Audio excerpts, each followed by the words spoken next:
Good morning mga ka-Promdi. So sa video po na ito ay tuturo ko po sa inyo paano po mag-Y pruning ng talong. So meron pong tinatawag na Y pruning, meron naman pong top pruning. So ang gagawin po natin ngayon ay Y pruning. Meron din pala yung ordinary pruning lang po. Yun po ay yung pag-aalis po ng mga dahon sa masyadong mababang bahagi ng puno ng ating talong at saka din po yung mga naninilaw na mga dahon. So yun po ay isang normal na pagpupruning. Bukod pa po yung tinatawag na top pruning at saka Y pruning. So sa video po na ito, papakita ko po sa inyo yung pong ating pong ginagawang pag-Y pruning.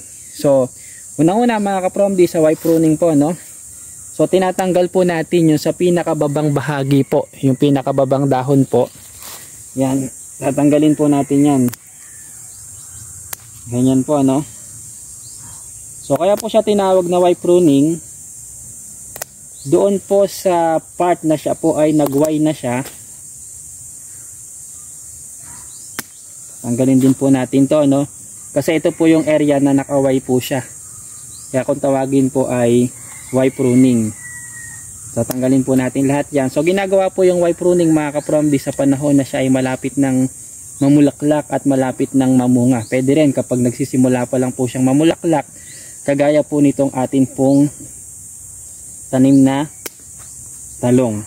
So ganyan po yung pag-Y pruning. So sa Y pruning, pati po itong maliliit po na ito na mga sanga na tumubo po dito sa mababa na po dun sa pahugis Y, ay tinatanggal din po natin yan. Kasi yan po ay mabilis lalaki dahil natanggal na po natin yung mga dahon sa paligid niya. So tatanggalin din po natin itong mga ito mga ka-Promdi.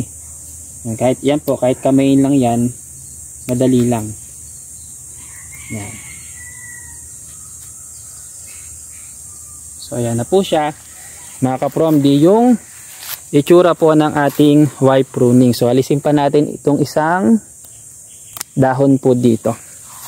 So yan po yung proseso, kaya po siya tinatawag na Y pruning. So ayan po siya mga ka-Promdi at malusog na malusog po yung pong ating tanim na talong. Next video po explain ko po sa inyo yung mga advantage, yung kagandahan ng pagsasagawa nitong Y pruning. For more updates, follow nyo po ako sa aking YouTube, Brad Promdi, at Onin Basco sa aking Facebook account. Salamat po. Y pruning ng talong.